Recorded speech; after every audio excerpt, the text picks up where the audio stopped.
I rise pursuant to Standing Order 53-1 to seek a statement from the Standing Committee on Finance and Budget regarding the 156 billion loan advanced to Kenya by the World Bank, with the condition of integrating 400,000 refugees.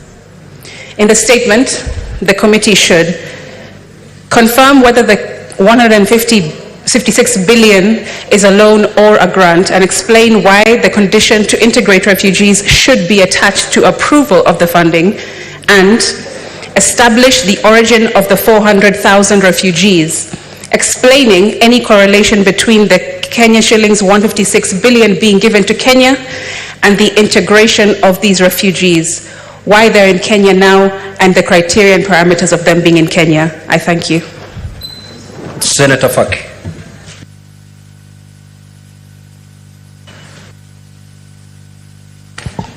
Thank you, Honorable Speaker. I rise pursuant to Standing Order 53-1 to seek a statement from the Standing Committee on Land, Environment and Natural Resources on the land problems in Mombasa County and other coastal counties. Mr. Speaker, sir, land has been a thorny issue in Mombasa and the entire coastal counties. There are historical land claims and also land invasions that have deprived genuine landowners of their legitimate land rights. This has resulted in many people being classified as squatters with no hope of ever owning the land on which they have settled. Many people are also left in the limbo after brokers invade people's lands and sell it to the unsuspecting members of the public, only for them to realize that those who sold them the land had no titles. This sad state of affairs has undermined the right to housing, as the houses built on these lands have no title deeds and are unrecognized. In the statement, Mr. Speaker, sir, the committee should, one, enumerate the efforts by the government to resolve the land management and ownership issues in the coastal counties. Number two, confirm whether the government has considered buying land to settle the squatters residing in coastal counties, or facilitating squatters to access affordable credit to buy the land on which their structures stand. And number three, state actions taken, if any, by the national and county governments to provide essential services such as water, health, markets, and others in areas where the squatters have settled, so that they live as normal human beings. Thank you, Mr. Speaker, sir. Senator Boni. Thank you, Mr. Speaker. Mr. Speaker, sir, I rise pursuant to Standing Order number 53-1 to seek a statement from the Standing Committee on National Security, Defense and Foreign Affairs regarding the harassment by the police of residents of the Ikolomani constituency following a mining rights conflict between a private gold mining investor by the name of Shanta Gold Limited and the residents of the Ikolomani constituency, leading to the death of one person. Mr. Speaker, allow me, in respect of Vincent Moi, to give my condolences as I raise this statement, because he's the man who lost his life in that conflict. And allow me, Mr. Speaker, to thank the PS Raymond Omolo for his swift action when I went to his office and there was a standoff between the police and the community. He ordered that Shanta Gold machines be moved out of Ikolomani with immediate effect, which was done, and it retained normalcy. Mr. Speaker, I thank the PS. I would like in this statement, Mr. Speaker, the committee to, one, explain the circumstances leading to the deaths of these residents in Ikolomani on the 16th of June 2024, following the ongoing conflict between residents and the mining company over mining rights. And two, state measures taken by the police to investigate and arrest those responsible for the death of the resident, stating when the said suspect will be produced in court to face charges. Three, state the immediate measures taken by the security agencies in Ekolomani to mitigate the conflict and restore normalcy, including any measures to restrain the investor from exacerbating this conflict. 4, investigate the concerns of the residents of Ekolomani constituency in Kakamega County with a view of addressing the conflict between the investor and the residents. And finally, but not least, Mr. Speaker, find out why unscrupulous local security personnel are aiding the mining company to access the gold mines in total disregard of the views of other stakeholders, and recommend measures to address the matter. I thank you, Mr. Speaker. Senator Chute.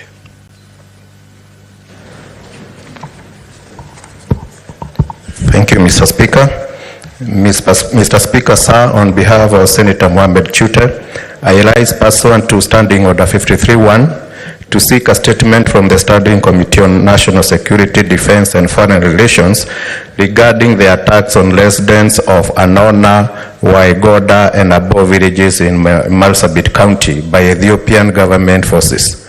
Mr. Speaker, sir, for decades, the Ethiopian government has carried out military operations across the border with Kenya, where they end up harassing and attacking residents of Marsabit County.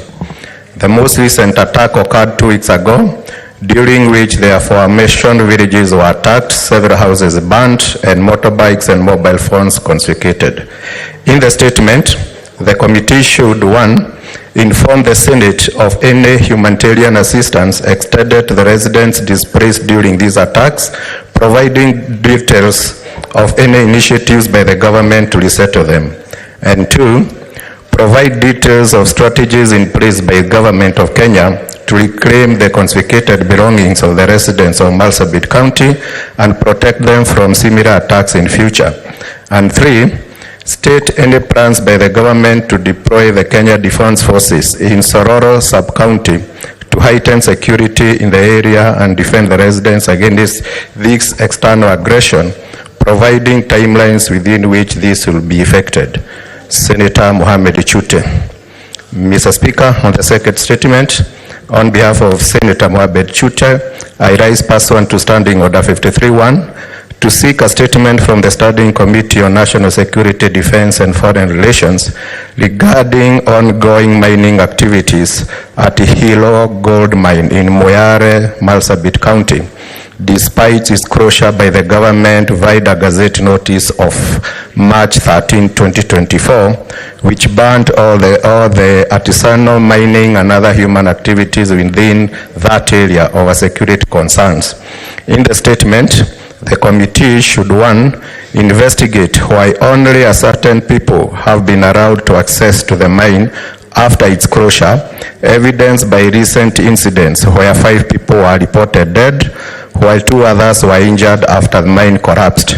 And 2, interrogate the cause of the crashes that claimed 7 lives and resulted to several artisans sustaining injuries and closure of the mine, stating the action to be taken to establish a cohesion amongst the communities involved in the crashes from the Dabel community and the Raja Marsabit County to work in harmony in the mining center.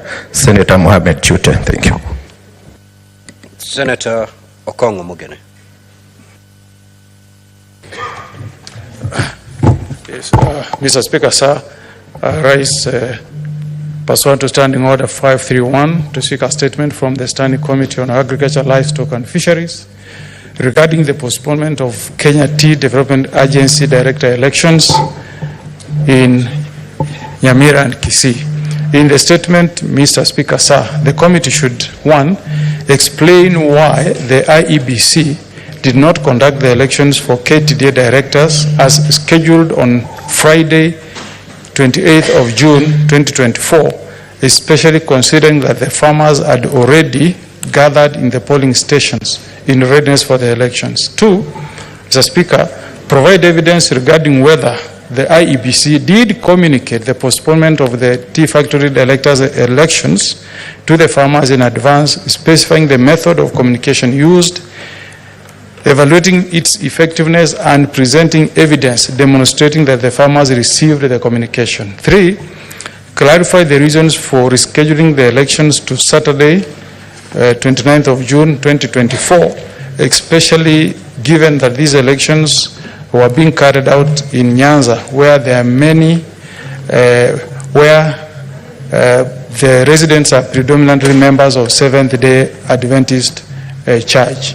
4, state the scheduled dates for the IBC to conduct elections for directors of the tea factories managed by KTDA that did not hold elections. Thank you, Mr. Speaker. Senator Wakoli. That statement is dropped. Next order, clerk.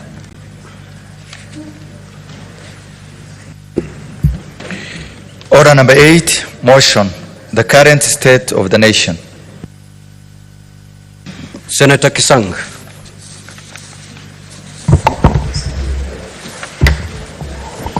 Thank you, Honorable Speaker. Honorable Speaker, I rise to contribute to this particular motion, which is very important to the country in this particular time. Honorable Speaker, it is unfortunate that we have lost lives. On behalf of myself and my family and Elgeyo-Marakwet County, I wish to convey my sincere condolences to the families who have lost their loved ones. Secondly, Honorable Speaker, I also wish to wish those who are in the hospitals quick recovery. And third, Honorable Speaker, as it's unfortunate that it has taken our children, our sons and daughters, for us to realize that there are issues. I believe these issues have not just surfaced the other day, Honorable Speaker, but it's because of the unemployment that has been in the country and other injustices, especially corruption, Honorable Speaker. Honorable Speaker, as a country, we need to reflect, think critically, and see how we can come out of this by ensuring that we become sensitive to some issues. Honorable Speaker, these children did not just wake up on the 25th and came to the streets. There must have been some things that have been building maybe for the last 5, 6 or 7 years, and as leaders we failed to notice and act quickly, Honorable Speaker. Honorable Speaker, these children of ours, the GNCs, I know we have spoken here as leaders, we have accepted that we have failed, but we need to move on and see how we can regain back our country, Honorable Speaker. Honorable Speaker, as one of the way forward is we want to ask the National Police Service to ensure those youths who are still in the police cells get released immediately, Honorable Speaker, from the police stations, and they cease abductions, because we know there are those, especially blockers, we are told they have been abducted, they have not been taken to court, Honorable Speaker, they needed to release them immediately, Honorable Speaker. Honorable Speaker, we still have those who are still in the hospitals, and I'm happy to report, to also note that the government of Kenya Kwanza have agreed that they are going to waive all the bills or pay the bills, and those who have lost their loved ones, they'll contribute in the funeral expenses and burial expenses, Honorable Speaker, so that the families don't suffer twice, losing their children and also looking for resources to bury their children, Honorable Speaker. Honorable Speaker, we need to find a way of sorting out these issues. And I know in the past we have said, because of unemployment, we can use technology to ensure that the youth get something that they can put on the table, Honorable Speaker. There is a conversation to have over 1,400 digital hubs across our wards in Kenya, Honorable Speaker. We want the National Assembly to allocate resources in these particular constituency innovation hubs, Honorable Speaker, so that the youth across the country can access internet, they can access online jobs, so that they can have something to put on the table, Honorable Speaker. Honorable Speaker, We also have, I know there have been issues about corruption. We have talked about corruption for a long time. We have Anti-Corruption Commission, Honorable Speaker. I don't think they are doing enough, Honorable Speaker. Honorable Speaker, this particular entity needs to be maybe reorganized, restructured, Honorable Speaker, so that they can act on serious, real corruption instead of going for petty offenders, Honorable Speaker. I remember there was a time sometimes back when there were issues with Kenya and the Corruption Commission, and Parliament, in their own wisdom, then dissolved because they were not working enough. We want to ask the Anti-Corruption Commission, please expedite, do your investigations within short time possible, take those who are corrupt to court, and they need to be seen to be charged, Honorable Speaker, and put behind the bars, Honorable Speaker. Honorable Speaker, I know there is a committee, a task force that was formed recently to discuss on the issue of the public debt, and I know the courts have already pronounced themselves on suspension of that, Honorable Speaker. Honorable Speaker, we are told by the National Treasury that out of 100 bob that is collected, the Kenya Revenue Authority, 61 shillings is going to bank debt.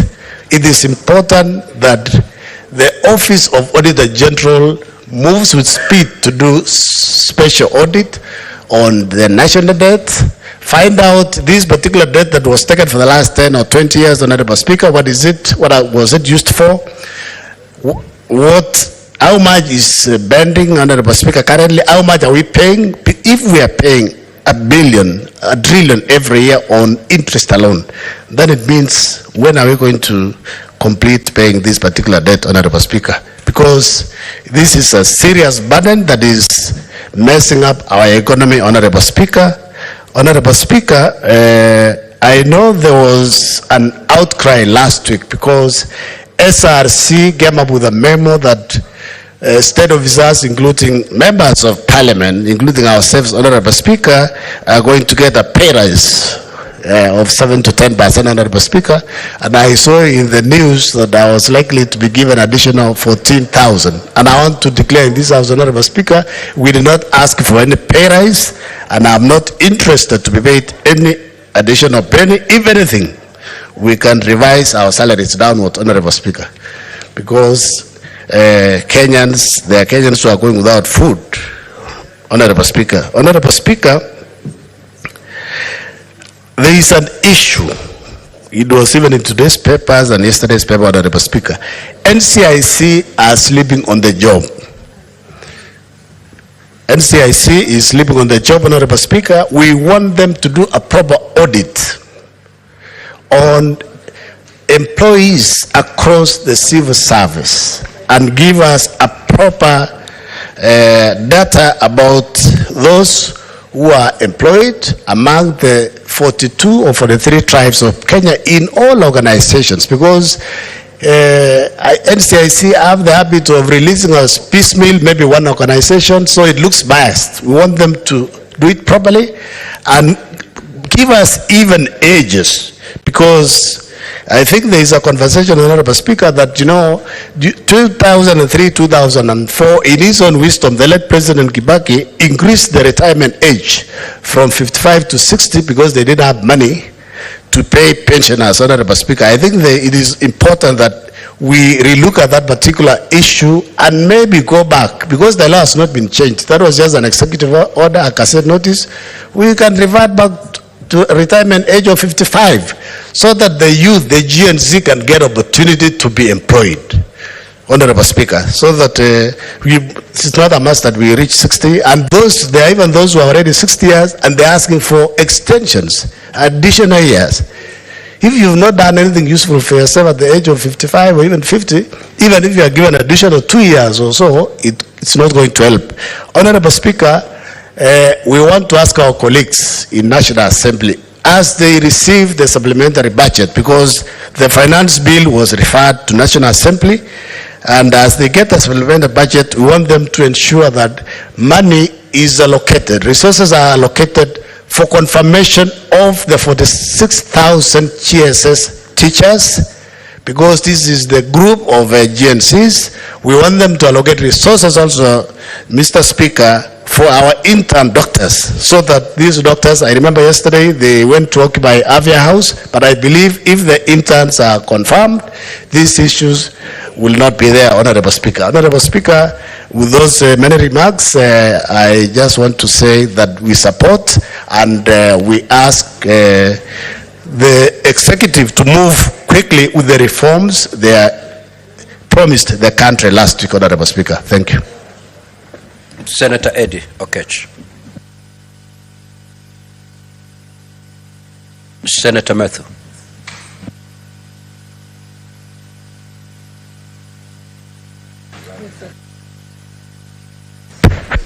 Thank you very much, Honorable Speaker, for this opportunity to also make my contribution on this particular motion. I thank my colleagues who have really spoken, and I'm happy.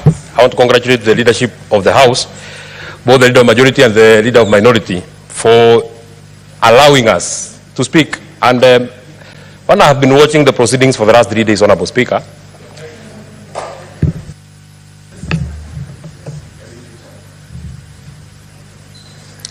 when I've been watching the proceedings of this House, Honorable Speaker, I am happy that we are now speaking a conversation, and we have been told to speak from our hearts, so that we can be able to dissect, we can be able to look at the issues that have been raised by not only the Gen Zs, but the people of Kenya. Honorable Speaker, allow me to start by condoling with the families of the 41 who lost their lives, Honorable Speaker.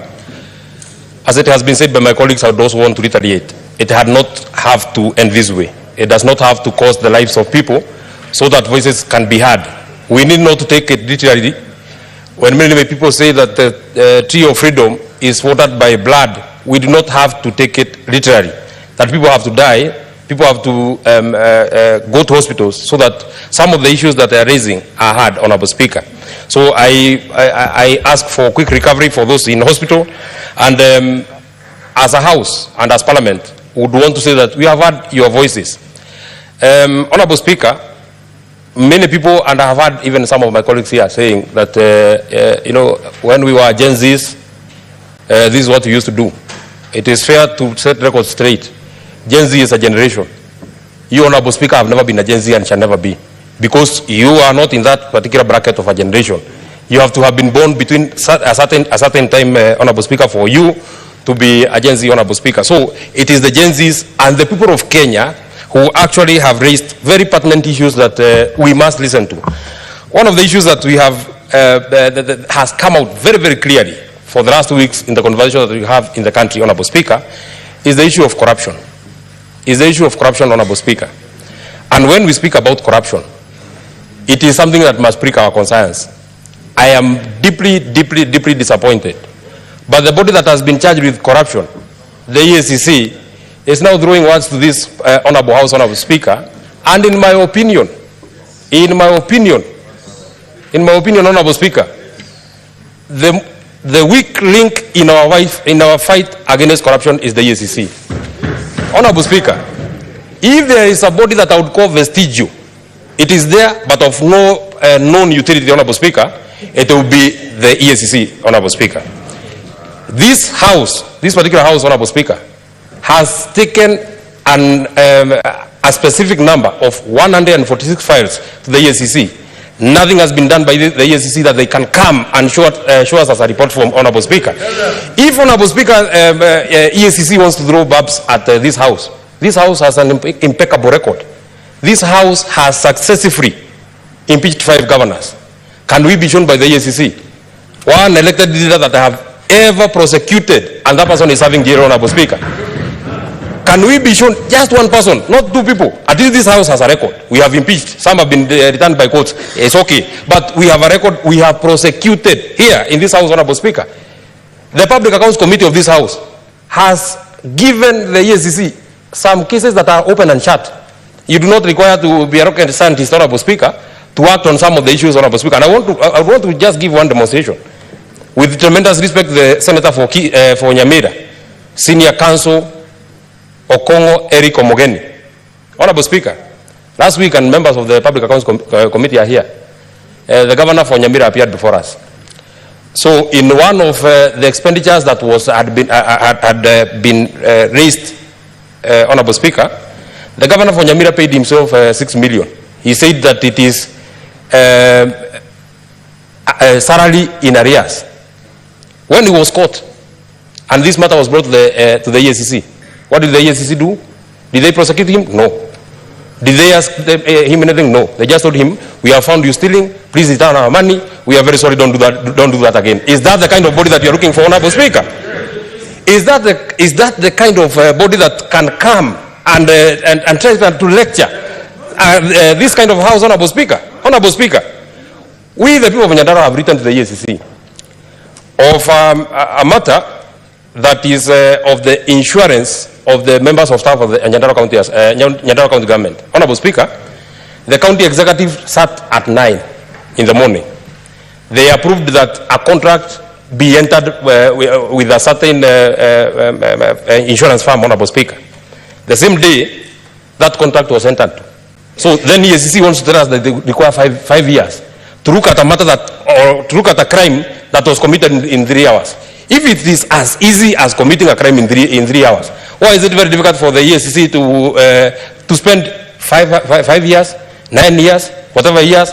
Honorable Speaker, if we can be lectured, the people that cannot lecture us shall be the EACC. They have no moral standing of speaking to this house or speaking to any person of this Republic of Kenya. And Honorable Speaker, I think it is also time that we look at the people that we have had who have been heading this particular body.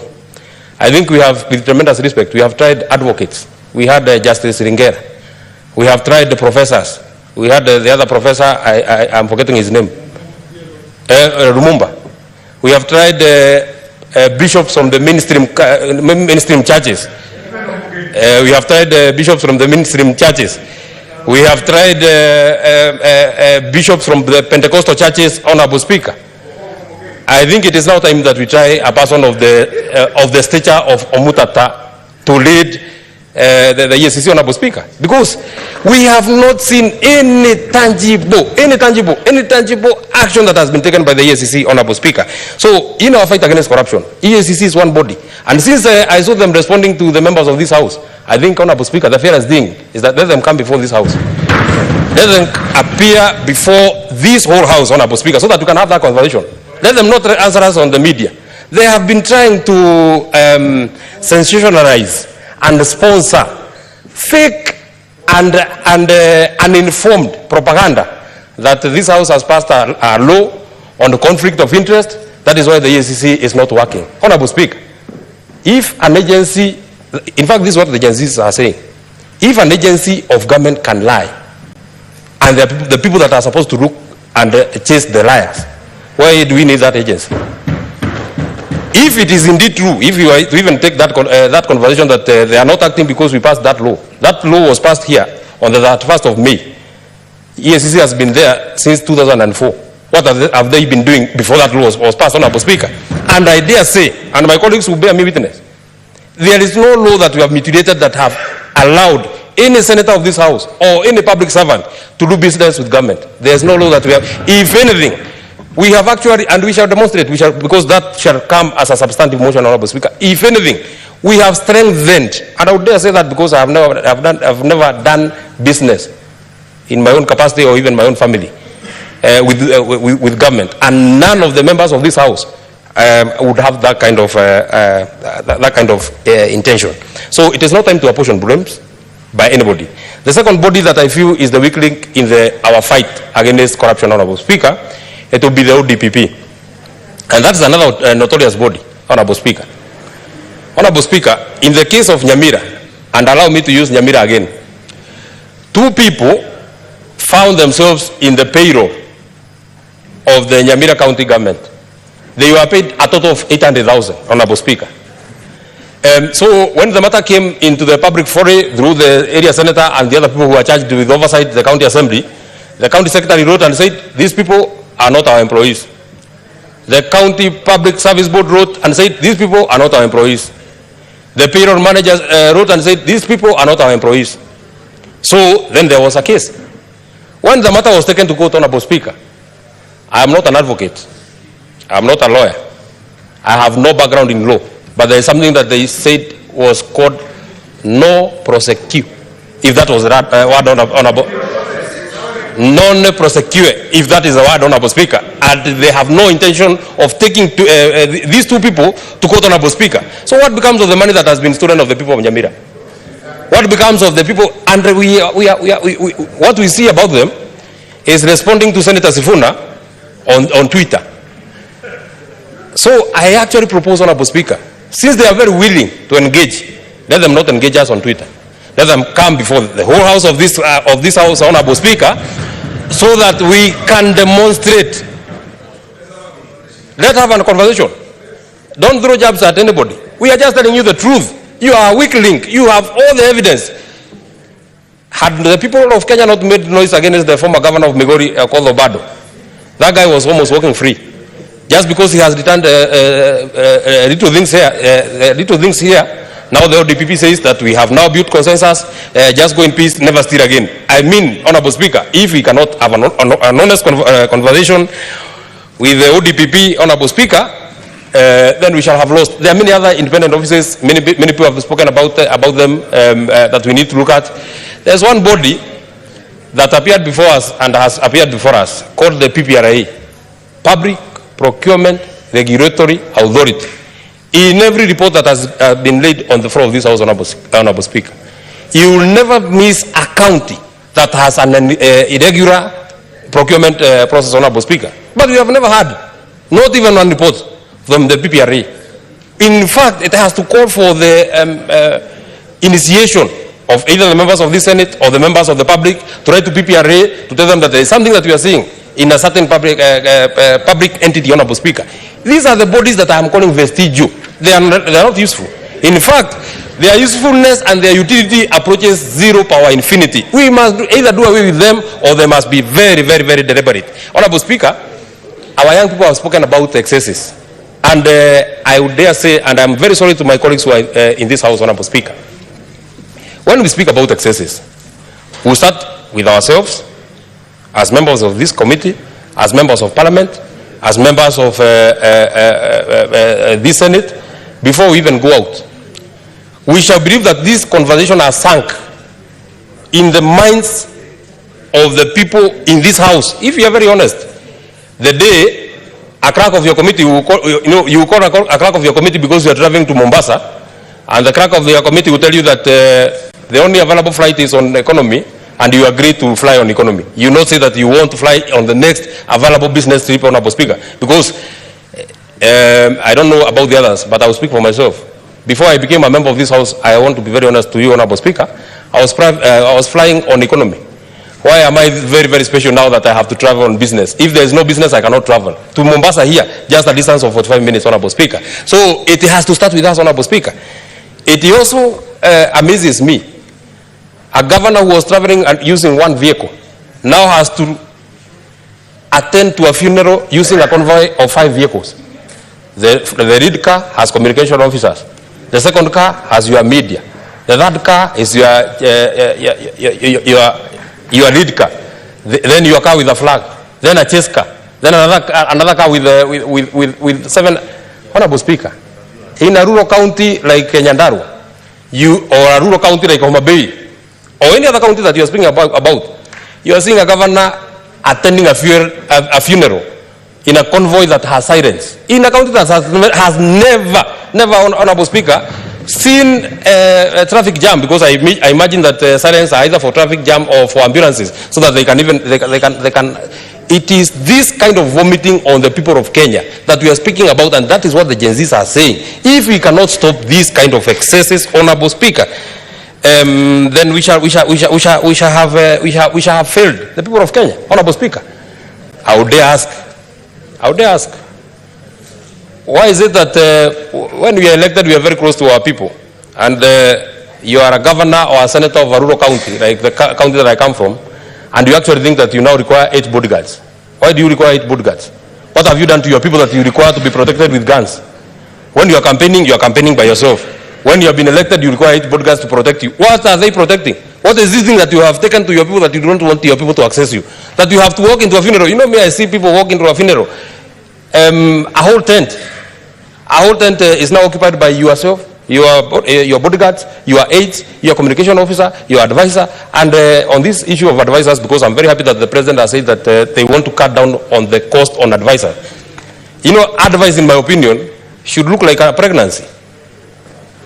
You cannot be losing cases like we have seen in the county government of Meru, and you have a legal advisor. Why do you need him?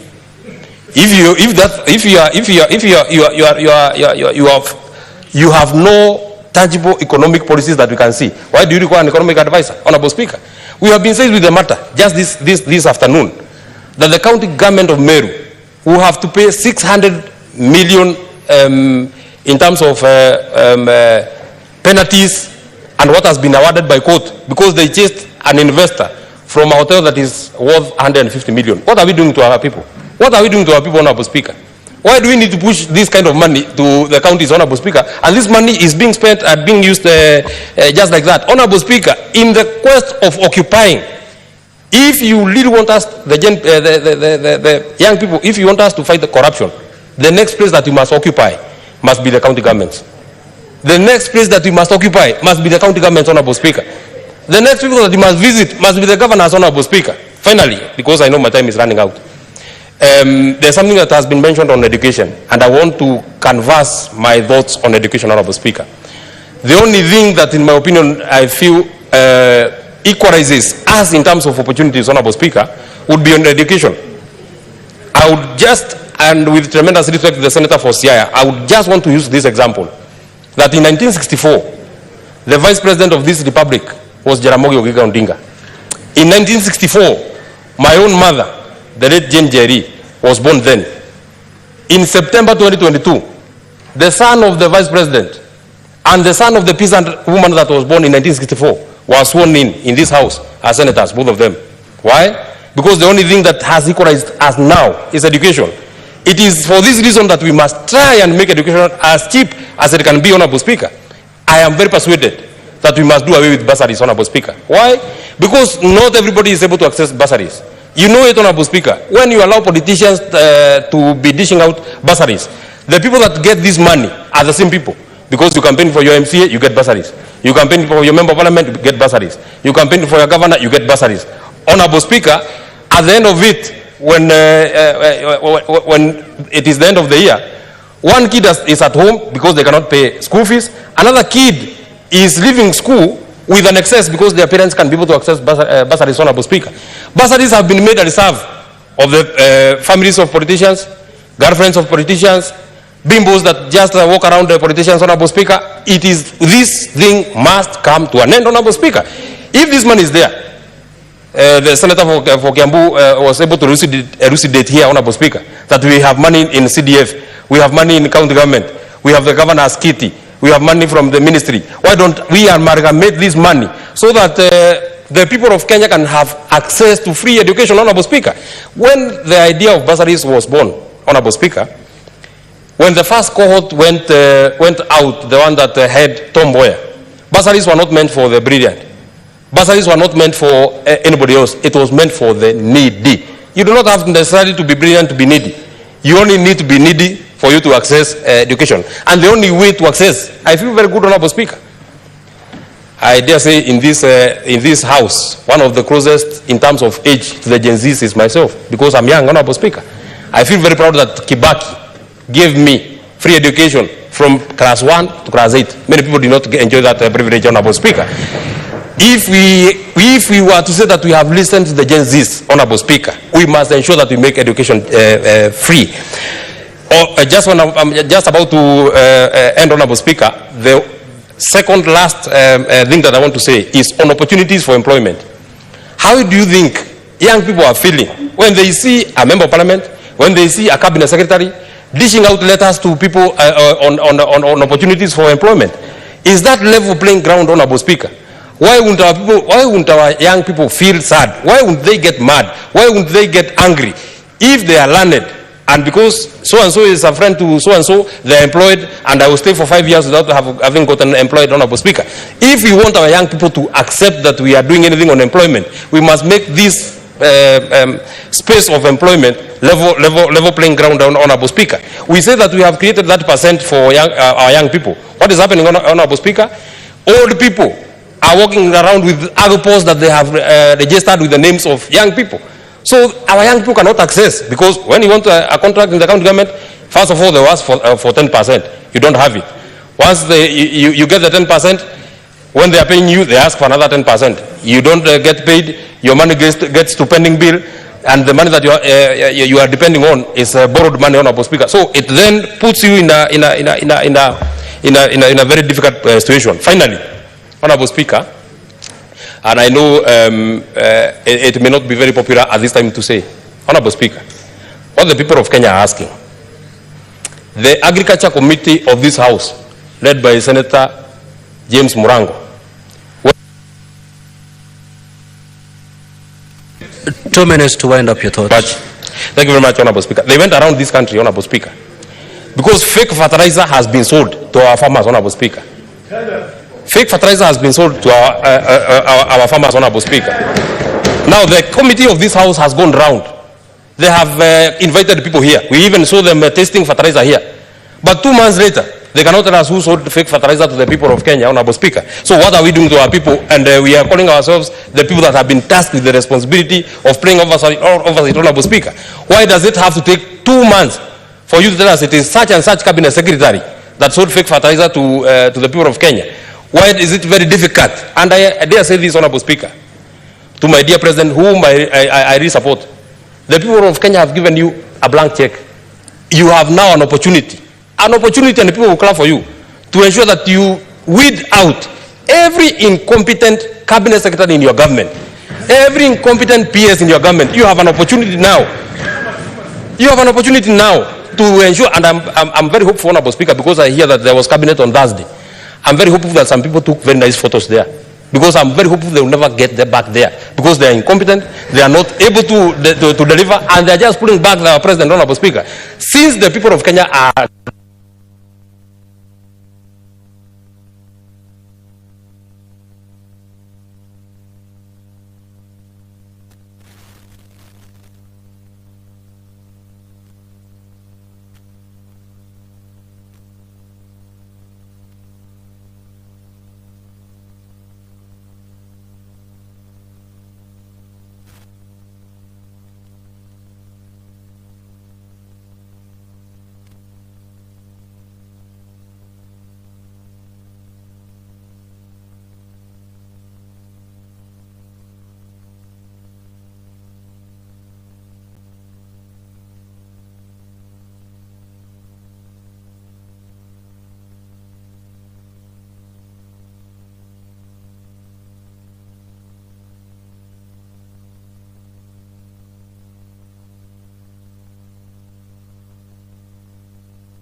is the chairman of the King's African Cameroon.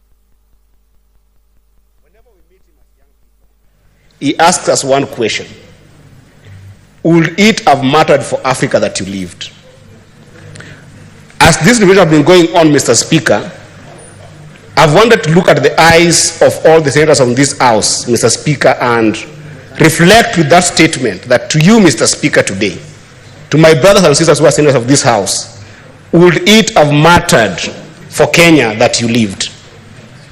And I want to extend that same framing to the President and the Deputy President of this country and ask, would it have mattered that they lived?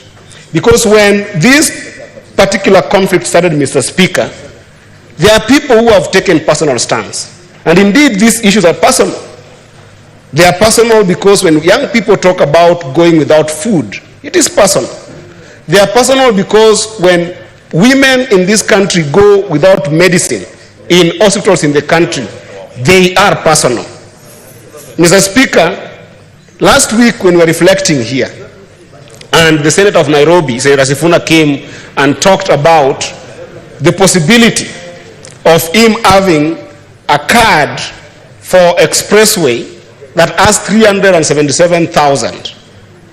I imagined what happens to villages that people like Senator Meth or Senator Murango comes from, where we have got dispensaries and hospitals, that you will find that they have got ambulances that don't have fuel in those ambulances. And the people in this country, Mr. Speaker, are losing lives for a simple reason. They could not be able to get a fueled ambulance. Mr. Speaker, what is happening to my country today is so sad that it made me reflect in my personal life and my personal journey here. And I wanted, Mr. President, us as members of Parliament, to also reflect on our journey personally to where we are today, because sometimes it's easy to forget that, and then we might end up seeing this notion called Gen Zs as just some young people who are protesting in the streets without having homes where they come from. And within those homes, they have got burdens that they're experiencing, that they're facing, that we might be far removed from. So that even when people are talking about dialogue, we might not be dialoguing about the real issues. Mr. Speaker, in 2003, February the 3rd, my mother got sick in the village. Now, in the village where I come from, Mr. Speaker, we used to be tobacco farmers. And as tobacco farmers, Mr. Speaker, when you don't have the capacity to be able to grow tobacco in your own way and be able to have a number from a company that is called BAT at that time, then you end up depending on somebody else who has got more capacity than you. Now, it happened that my family did not have the capacity to be able to grow our own tobacco, Mr. Speaker. So that we were working in what was called then AGOK, to one gentleman that I still owe a lot of respect to, called Joshua Otieno. He was seen as the most successful farmer in our village, Mr. Speaker, because one of the biggest assets that he owned was a bicycle, Mr. Speaker. At that time, my brothers, when we talk about the issue of education, my brothers and sisters in the village at that time were suffering outside our village to be able to get an education. So I found myself as the oldest son and with my sisters, the daughters of my mother, in the village at that time. My mother got sick, and my dad was not in the village as well. He had gone to also seek for a way of supporting the family, Mr. Speaker. When my mother got sick, Mr. Speaker, as young as I was, I did not know how to even ride a bicycle. So I went to Joshua Otieno, who used to be the person who could help us with his bicycle, and told him, help me with your bicycle, I try and get my mother to the hospital. Of course, I could not be able to ride that bicycle, but I carried my mother to the hospital, and between the 3rd and the 12th of that month, Mr. Speaker, I depended on Joshua's bicycle to take my mother to the hospital. She was there to be diagnosed with what they called chronic malaria. And on 12th in the morning, when we went to the hospital, the doctor told me that your mother cannot be treated here because this chronic malaria can only be treated in referral hospital in Migori town. We have the ambulance, but we don't have fuel. Can you be able to go and look for 2,000 shillings so you can take your mother to Migori District Hospital? Of course, I went home. I found my father. When he got home, we didn't have the 2,000 shillings, Mr. Speaker. I will never forget that image, that at 11:48 p.m., I lost my mother. I lost my mother to a simple disease called chronic malaria, and I lost my mother because when we were in the village, getting an ambulance to be fueled was a problem, Mr. Speaker. Today, as we talk about Gen Zs, some people might see those young people as just people who are crazy and on TikTok and on Facebook and on all these social media spaces, Mr. Speaker. But if you sit with those young people, Mr. Speaker, you will hear of stories that mine could be the most little story of them all, Mr. Speaker. These are stories of young people who have gone to school, come back home, they find their own siblings, who they might call millennials or otherwise any generation, Mr. Speaker, who have gone to school, qualified in schools, and cannot be able to make sense of life, Mr. Speaker. You go to these young people's houses, yes, some of them might be successful because their parents are successful. But most of them, Mr. Speaker, if you look at their lives, Mr. Speaker, they are everything to their parents. They are the only hope that their parents have. Mr. Speaker, we might be in this house and we must be privileged to be able to get insurance. But for some of these young people, they are the insurance for their parents. I can tell you for a fact, I've heard members of this house, that even themselves, when they're in this house, they're the pension for their parents. Their parents did not have anywhere they could be able to build. They are the insurance when their parents are sick. They send their parents medicine at home. And therefore, as we reflect now, Mr. Speaker, one thing that we as a house must acknowledge, and we want to extend this to the President of this country, Mr. Speaker, is then what is the root cause of what we are seeing in the street today in Kenya? The root cause, we know it very well, is economic emptiness and lack of income and jobs for young people in this country, and they're the bulk and majority of this country, Mr. Speaker, and they cannot get income and decent jobs, Mr. Speaker, simply because we have enabled a system where governance in this country cannot allow for capital to reach those young people, Mr. Speaker. We know that in this house, we are supposed to be the oversight authority over what is happening in ministries, that all my colleagues, including Methu, just right now, spoke about ministries mishandling resources in this country, Mr. Speaker. And we know that even as we try to struggle as much as possible as a country, Mr. Speaker, there is no way government can be able to create adequate jobs for these young people. Adequate jobs can only be created together with adequate income and decent and dignified livelihoods, can only be created, Mr. Speaker, when we allow the private sector of this country, Mr. Speaker, to be able to expand and grow. But, Mr. Speaker, what's happening in this country, as a young person who has come to this parliament, what is happening in this country is that we have got serious vested interest in government and governance of this country. So that there is a conspiracy between the executive of this country and the parliament of this country, that when budgets are being done, when finance bills are being done, leaders are conspiring so that they can be able to do business in the budget and backbone of this country, Mr. Speaker. If there is any solution that is needed in this country, Mr. Speaker, the first that I expect the President to do is actually to audit all the companies in the registrar of companies, so that we know who are doing business in this country that are making it impossible for young people in this country to be able to do business.